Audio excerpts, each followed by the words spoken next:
Hydrogen bonding chemistry का एक बहुत इंपॉर्टेंट टॉपिक है। ये फिजिकल हो या केमिस्ट्री हो या फिर ऑर्गेनिक केमिस्ट्री हो या फिर इनऑर्गेनिक केमिस्ट्री हो, तीनों में ही इक्वल इंपॉर्टेंस रखता है। तो आज हम हाइड्रोजन बॉन्डिंग का डिटेल में पढ़ेंगे। So my name is Deepti and we are learning chemistry. So let's start hydrogen bonding. Hydrogen bonding पढ़ने के लिए ये समझना जरूरी है कि हाइड्रोजन बॉन्डिंग एक्चुअल में होता है। देखो, हाइड्रोजन बॉन्डिंग एक special type of dipole interaction है between the hydrogen and the electronegative atom. मैंने क्या कहा यहाँ पे कि हाइड्रोजन बॉन्डिंग एक स्पेशल टाइप ऑफ इंटरेक्शन है, डाइपोल इंटरेक्शन है किसके बीच में, हाइड्रोजन के बीच में और एक इलेक्ट्रोनेगेटिव एटम के बीच में, जिसको हम यहाँ पे X से रिप्रेजेंट कर रहे हैं। अब ये X के पास लोन पेयर्स भी होते हैं, है ना, ये जो X इलेक्ट्रोनेगेटिव एटम है उसके पास लोन पेयर्स भी होता है। तो ये X क्या क्या हो सकते हैं, यहाँ पे ये फ्लोरीन हो सकता है या फिर ऑक्सीजन हो सकता है या फिर नाइट्रोजन हो सकते हैं। अब ये जो इंटरेक्शन है हाइड्रोजन और इलेक्ट्रोनेगेटिव एटम के बीच में, इसे हम क्या कहते हैं, हाइड्रोजन बॉन्डिंग कहते हैं। अब यहाँ पे ये ध्यान देना जरूरी है कि ये जो हाइड्रोजन है वो भी किसी एक इलेक्ट्रोनेगेटिव एटम से जुड़ा होना चाहिए, ये मैंडेटरी है यहाँ।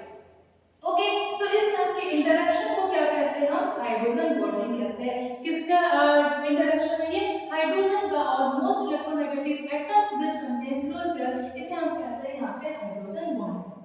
ओके, क्लियर है। हाइड्रोजन बॉन्डिंग की अगर बात करें, स्ट्रेंथ की बात करें यहाँ पे, तो पॉइंट लिखते हैं यहाँ पे कि ये जो हाइड्रोजन बॉन्डिंग है इसको हम H बॉन्डिंग से भी रिप्रेजेंट कर सकते हैं। ये वीकर है, ये जो बॉन्ड की जो स्ट्रेंथ है वो वीकर है किससे, कोवैलेंट बॉन्ड से। हमने कोवैलेंट बॉन्ड जानते हैं, क्या होता है कोवैलेंट बॉन्ड, ऐसा बॉन्ड जो इलेक्ट्रॉन्स के शेयरिंग से बनता है। तो हाइड्रोजन बॉन्डिंग कोवैलेंट बॉन्ड के कंपैरिजन अगर स्ट्रेंथ की बात करें तो वो उससे वीकर होता है, लेकिन बाकी जो अदर फोर्सेस है, वैन डेर वाल्स फोर्सेस और दूसरे जो इंटरमोलिकुलर फोर्सेस होते हैं, उसके कंपैरिजन में हाइड्रोजन बॉन्डिंग एक स्ट्रॉन्गर माना जाता है। Stronger as compared to other intermolecular IMF intermolecular forces। Example क्या लिख सकते हैं हम, वैन डेर वाल्स फोर्स लिख सकते हैं, वैन डेर वाल्स फोर्स। ठीक है, तो ये ऐसे हम हाइड्रोजन बॉन्डिंग को समझते हैं। ओके, अब हाइड्रोजन बॉन्डिंग की अगर बात करते हैं तो हाइड्रोजन बॉन्डिंग टू टाइप्स की होती है ना, कितने टाइप की होगी हाइड्रोजन बॉन्डिंग, यहां लिख देते हैं हाइड्रोजन बॉन्डिंग। अगर इसको क्लासिफाई करते हैं हम तो ये दो तरीके की होती है। फर्स्ट इंटरमॉलिक्यूलर हाइड्रोजन बॉन्डिंग, या फिर इसमें सबसे पहले हम लिखते हैं इंट्रामॉलिक्यूलर हाइड्रोजन बॉन्डिंग। अगर हम हाइड्रोजन बॉन्डिंग को क्लासिफाई करते हैं तो दो टाइप के हो सकते हैं, एक इंट्रामॉलिक्यूलर हाइड्रोजन बॉन्डिंग और दूसरा होता है इंटरमॉलिक्यूलर। अब नाम से समझ आ रहा है इंट्रा और इंटरमॉलिक्यूलर के बीच का। इंट्रामॉलिक्यूलर मतलब एक ही मॉलिक्यूल, एक कंपाउंड होगा, उसी के अंदर हाइड्रोजन बॉन्डिंग हो रही होगी। लेकिन अगर इंटरमॉलिक्यूलर बोलेंगे मतलब यहाँ पे दो टाइप के कंपाउंड होंगे और उसके बीच में क्या हो रहा होगा, हाइड्रोजन बॉन्डिंग होगी। लेट्स सी, जैसे हमारे पास एक एग्जांपल है, यहाँ पे हम बना लेते हैं सबसे पहले बेंजीन। बेंजीन बनाया हमने ऐसा 6 मेंबर थी कार्बन थी और यहाँ पे लगा दिया डबल बॉन्ड, यहाँ पे हमने लगाया ऑक्सीजन और हाइड्रोजन। अब ये क्या बन गया, ये फिनॉल बन गया। ओके, अब यहाँ पे लगा देते हैं हम NO2 ग्रुप। NO2 कैसे बनता है, यहाँ पे ऑक्सीजन होगा, यहाँ पे इस तरीके से ऑक्सीजन लगा होगा। ठीक है, नाइट्रोजन 3 बन जाता है 1 2 3 और इसके पास एक जो लोन पेयर होता है उससे वो डोनेट कर दिया इस ऑक्सीजन को। क्लियर है इतना। अब अगर देखो यहाँ पे क्या हो रहा है, ये ऑक्सीजन है, ऑक्सीजन से हाइड्रोजन जुड़ा है, तो ये हाइड्रोजन एक इलेक्ट्रोनेगेटिव एटम से कनेक्टेड है, तो ये हाइड्रोजन बॉन्डिंग कर सकता है। रीजन क्या है, क्योंकि उससे क्या जुड़ा हुआ है, एक इलेक्ट्रोनेगेटिव एटम।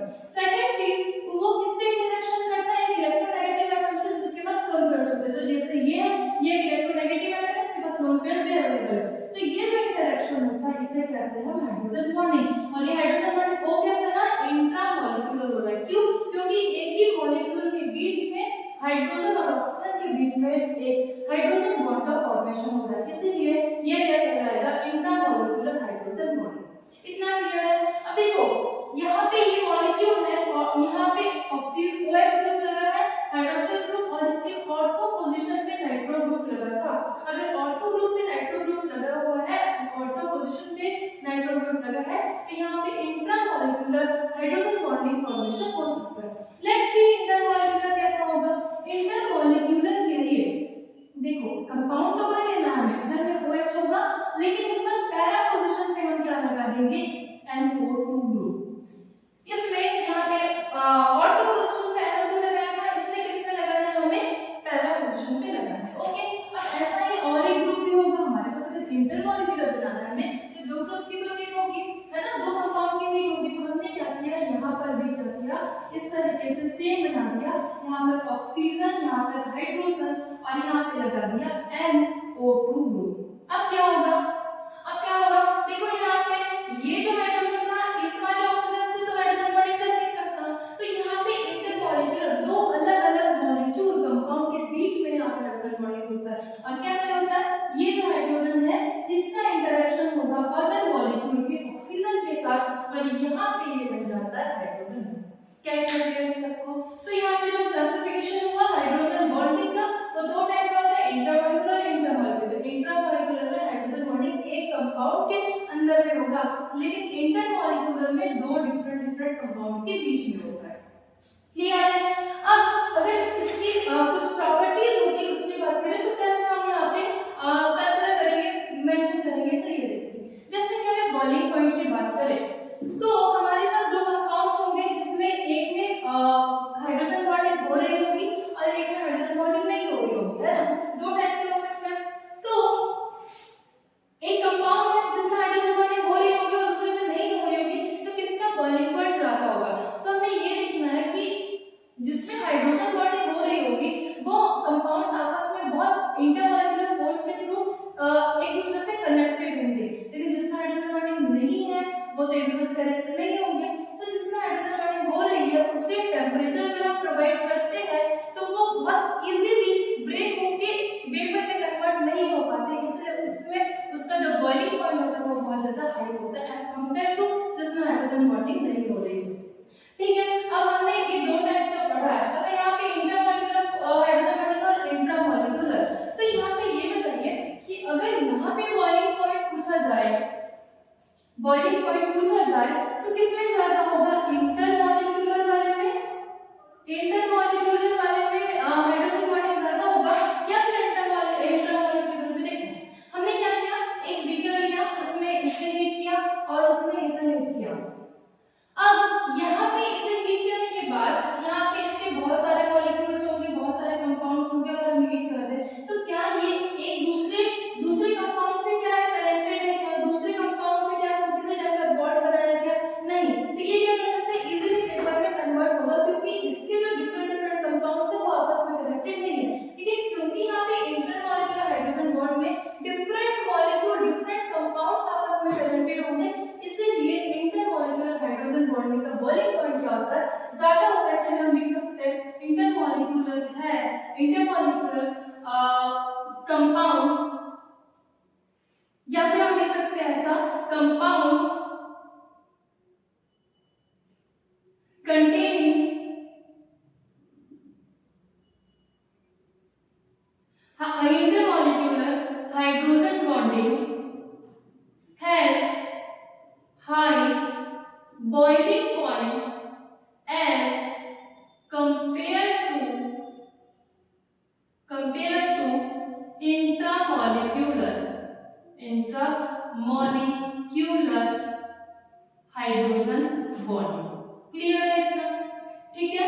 तो इंटरमॉलिक्यूलर हाइड्रोजन बॉन्डिंग जो कंपाउंड में होगा उसका बॉइलिंग पॉइंट ज्यादा होगा as compare to intramolecular hydrogen bonding.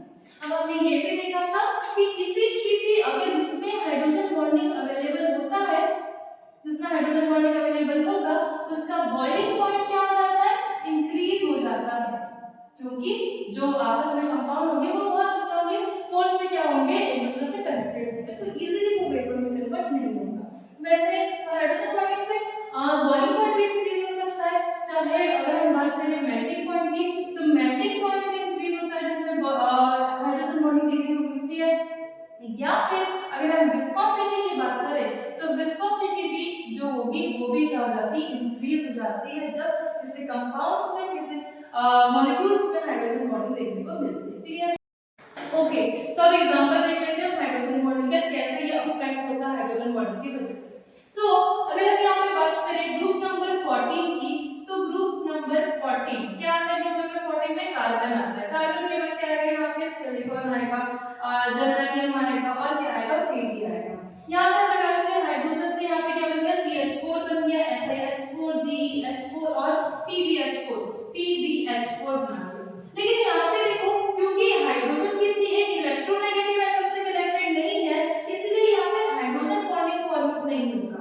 Next अगर हम ग्रुप देखें, ग्रुप नंबर 15, ग्रुप नंबर 15 मतलब नाइट्रोजन का, यहाँ पे आ जाएगा नाइट्रोजन, फास्फोरस, आर्सेनिक, एंटीमनी और क्या आ जाएगा? विस्मय। ठीक है, तो यहाँ पे इतना में देखिए बस। अगर हम यहाँ पे हाइड्रोजन कनेक्ट करेंगे तो यहाँ पे NH3 बन जाएगा, यहाँ पे क्या बन जाएगा? PH3, यहाँ पे बन जाएगा ASH3 और यहाँ पे बन जाएगा SbH3 बन जाता है। इस टाइप का कंपाउंड हमें देखने को मिलता है। अब हम ये देखते हैं कि हमें पता है कि बॉइलिंग पॉइंट सबसे ज्यादा किसकी होती है? जिसका सबसे ज्यादा मॉलिक्यूलर वेट होता है। अब देखो सबसे ज्यादा मॉलिक्यूलर वेट किसका है? यहाँ पे Sb का है, तो इसका सबसे ज्यादा होना चाहिए। ओके, अगर हम यहाँ पे बॉइलिंग पॉइंट का ऑर्डर देख लेते हैं तो सबसे ज्यादा बॉइलिंग पॉइंट किसका होना चाहिए? यहाँ पे SbH3 का। अब इसके बाद किसका होना चाहिए? ASH3 का। लेकिन क्योंकि हमें यहाँ पे नाइट्रोजन NH3 में हाइड्रोजन बॉन्डिंग देखने को मिलती है, इस वजह से यहाँ पे जो बॉइलिंग पॉइंट हो जाता है इसका ऑर्डर यहाँ पे NH3 हो जाएगा। रीजन क्या? क्योंकि यहाँ पे हाइड्रोजन बॉन्डिंग देखने को मिलेगी। ओके, इसके बाद में आएगा ASH3 और फिर इसके बाद में क्या आता है? BH3। ओके, तो यहाँ पे इस तरीके से हाइड्रोजन बॉन्डिंग कॉन्सेप्ट को यूज करते हैं। अगर हम ग्रुप नंबर 16 की बात करते हैं यहाँ पे, तो ग्रुप नंबर 16 में क्या आता है? ऑक्सीजन आ जाएगा, सेलेनियम आ जाएगा यहाँ पे, उसके बाद टेलिरियम और पोलोनियम। अब देखो यहाँ पे क्या करना है? जो ये ऑक्सीजन है उसमें हाइड्रोजन आएगा तो ये क्या बन जाएगा? H2O बन जाएगा, H2Se बन जाएगा, H2Te बन जाएगा और यहाँ पे क्या बन जाएगा? H2PO। इस बार हाइड्रोजन बॉन्डिंग की बात करें तो किसमें होगी? सिर्फ H2O में होगी। तो यहाँ पे बॉइलिंग पॉइंट का ऑर्डर अगर हम देखते हैं तो सबसे ज्यादा किसका होना चाहिए? H2PO का होना चाहिए। लेकिन H2O में इतनी हाई हाइड्रोजन बॉन्डिंग देखने को मिलती है कि सबसे ज्यादा जो बॉइलिंग पॉइंट होता है वो किसका हो जाता है? यहाँ पे H2O का, फिर H2Se का, फिर H2Te का और फिर किसका हो जाता है? H2PO का। ठीक है, जैसे हमने यहाँ पे 15 का देखा, 16 का देखा ग्रुप नंबर, वैसे 17 का होगा। सबसे ज्यादा हमें हाइड्रोजन फ्लोराइड देखने को मिलेगा और फिर नीचे से स्टार्ट होते जाएगा। तो ऐसे हाइड्रोजन बॉन्डिंग का कांसेप्ट है। एक-एक करके यहाँ पे सारे कांसेप्ट क्लियर हो गए हैं। तो अभी क्या है? क्वेश्चन प्रैक्टिस है। तो क्वेश्चन प्रैक्टिस हम नेक्स्ट वीडियो में करेंगे। तब तक के लिए आप इसे पढ़िए, अच्छे से कांसेप्ट क्लियर करिए। All the best.